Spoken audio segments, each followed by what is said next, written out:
এদিকে এখনো এমপি আনারের মরদেহের সন্ধান না পাওয়ায় হতাশা বিরাজ করছে নেতাকর্মীদের মাঝে। এই মুহূর্তে ঝিনাইদহের কালীগঞ্জে তার বাড়ির সামনে আছেন রিপোর্টার আব্দুল্লাহ আল মামুন রুবেল। আমরা সরাসরি যাচ্ছি তার কাছে। কলকাতায় ঝিনাইদহ ৪ আসনের সংসদ সদস্য আনোয়ারুল আজিম আনার হত্যাকাণ্ডের বেশ কয়েকদিন পার হয়ে গেলে এখনো কিন্তু কালীগঞ্জ উপজেলা সহ পুরো ঝিনাইদহে শোকের একটি আবহ রয়েছে। এখানকার আওয়ামী লীগ নেতাকর্মী সহ তার যে নির্বাচনী এলাকা, সেই নির্বাচনী এলাকায় যে সমস্ত সাধারণ মানুষ রয়েছেন তাদের মধ্যে কিন্তু শোকের একটি আবহ এখনো রয়েছে। এবং আজ শুক্রবার যে আওয়ামী লীগের দলীয় কার্যালয় রয়েছে সেই কার্যালয়ে কিন্তু আমরা দেখছি কালো পতাকা উত্তোলন করা হয়েছে। এর পাশাপাশি কিন্তু আমরা দেখছি যে প্রত্যেকে যে দলীয় নেতাকর্মী যারা রয়েছেন তারা কিন্তু আসলে কালো ব্যাজ ধারণ করেছেন। এবং আজ শুক্রবার জুম্মাবাদ উপজেলার সব মসজিদে কিন্তু বিশেষ দোয়া করা হবে এই আনোয়ারুল আজিমকে স্মরণ করে।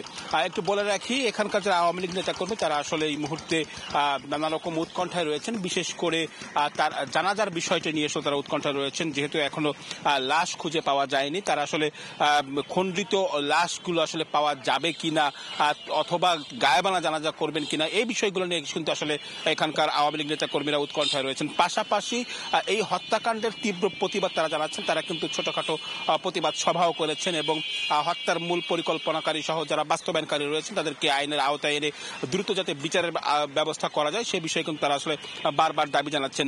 একই সঙ্গে যদিও তারা বলছেন যে হত্যাকাণ্ড ঘটনার অল্প সময়ের মধ্যে যেহেতু মূল রহস্য উদ্ঘাটন করা গিয়েছে, এ কারণে কিন্তু যারা এর সাথে আইন শৃঙ্খলা বাহিনীদের কাছে কিন্তু তারা প্রশংসা করেছেন যে তারা অল্প সময়ের মধ্যে এই রহস্য উদ্ঘাটন করতে পেরেছে। তবে যুক্তরাষ্ট্রে পালিয়ে গিয়েছেন যিনি, অর্থাৎ মূল পরিকল্পনাকারী হিসেবে যার নাম উঠে এসেছে আখতারুজ্জামান শাহিন, যিনি একসময়ের বাল্য বন্ধু ছিলেন এই আনোয়ারুল আজিম আনার, তার বিরুদ্ধে কিন্তু নানা রকম অপকর্মের খবর নতুন করে আসলে এখানকার মানুষ বলতে শুরু করেছেন।